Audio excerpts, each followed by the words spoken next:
Marvin Tobijan here, my video. I'm quite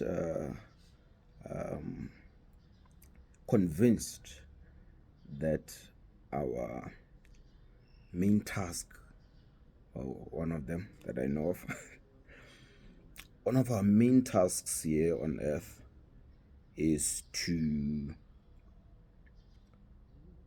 create a mapping. The way I can put creating a mapping to make it easier, a one-to-one mapping from our senses to reality. Yes. So the person who finds out how to create a model that's closest to reality will get not only more consistent results, but better results. And they can change things. It's nice when you change things and knowing what to expect. And you can pull off what people call miracles. It's not miracles. What you're pulling off is actually just a clearer reality, showing a better understanding of reality. You see this? Yes. So some things can say this is an advanced talent, or this is an advanced, refined 10,000 hour skill that he has mastered. Some people are just out of this world. So, how can this person achieve such? It's a model of interpretation. When you say a model, let me explain what a model is, because I always talk about models.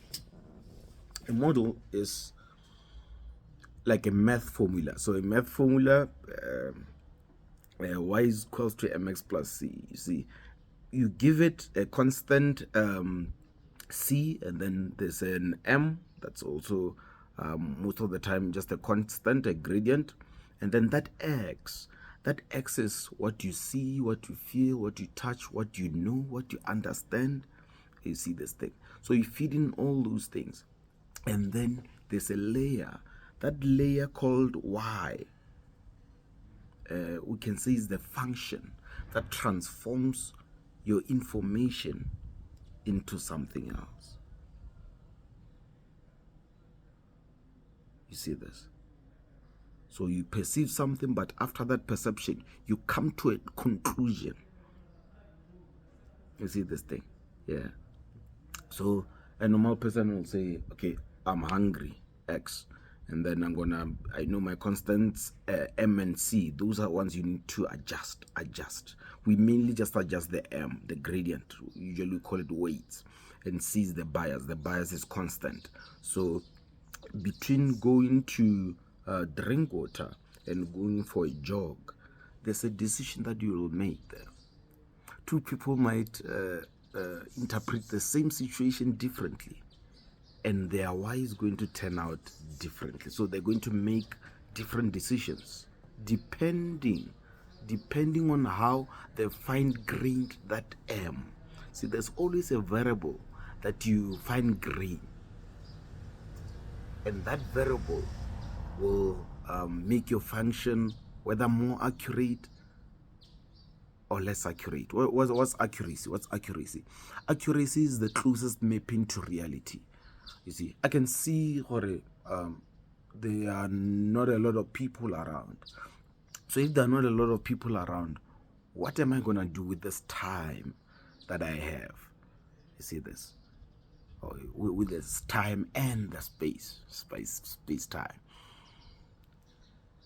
You see this? So I feed in all this information about the lack of people and the amount of space and the amount of time. And I say, okay, I'm going to make content. I'm going to do this. I'm going to speak my mind. You see this? I'm going to leave information for the next generation. See, that's the fine-tuning of your model. And after you've refined your model to a certain level, that's why, but you mustn't feel comfortable. It's a feedback loop. We call it a feedback loop. So you take where you are. That's why I say Kaizen, continuous improvement. You take where you are and feed in again into the function, into that gradient. and say, this is me at this particular age range in time. And then this is me trying to improve my results, my outcome. So you're becoming version 1.1, version 1.2, version. Eventually, you'll get to a point whereby you just get it. And then you're version 2. And all of a sudden, you understand a lot of things. Things just become clear. You're no longer confused about almost anything, whether it's survival, money, tough decisions, dealing with people, communication, anything. You're just clear. You just have clarity of mind. But after you've reached that state, I know that state, after you've reached that state where you've stabilized things, you feed yourself into the function and try to get better results. Try to get better results. Take the best person who does what you're doing. Try to see what's different. Okay, let's say you're a doctor, a medical doctor. Who's the best doctor in the world in what I specialize in? Who is that person? And how is that person better than me? If you don't think there are things that person is better than you in, ask yourself why you're not achieving as much, or why you're not earning as much, or why you're not in the light that much. And then you'll start to see, okay, I think there are some improvement points. Okay, I need to refine my function, my understanding of life, my interpretation of life. I need to refine my interpretation of life. Okay, this is how I've been thinking about money. This is how I've been thinking about family, about kids, about school, about education, about books. This is how I've been interpreting me having free time. This is how I've been interpreting what I can achieve in 30 minutes. Let me refine my processes. And see if I can optimize, if I can work more efficiently, if I can achieve. What can I do in an hour? Do I have to wash my car? If I can do more during that hour, can't I just pay the next person and do that extra value in that hour? What can I do? Can I be better? How much more can I be better? Oh, this is a nice challenge to have. How much better can I be? How much better can I improve talking? Can I improve speaking? Can I improve my mental processes and understandings of certain complex concepts? How much can I understand of life? How much can I take away of life? How much joy can I accumulate? How much achievements can I accumulate? What's my definition of success? Oh my goodness. Oh, what a beautiful life God gave us. I wonder if sometimes it scares me.